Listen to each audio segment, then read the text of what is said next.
Okay, so now we're going to work on the lead punch to the body. Now this is a lot different than the jab to the body. I'll explain.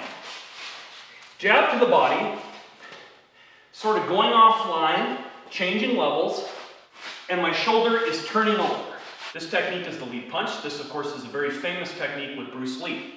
I'm keeping my fist vertical. I'm getting this opposing hand to cover my face, with the elbow protecting this side of my face. Center line, spine projected forward, and I'm changing levels at the last second. I'm throwing my fist first, okay?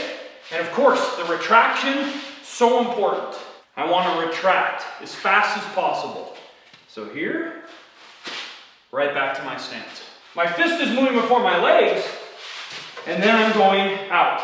I'm trying to hit with this particular technique in the spleen, using my body here, and the step, and the twisting off the back leg. My whole body is moving together. See? Hip turning. So this technique is very fast, very effective, and you'll feel very safe throwing it. I'm very protected.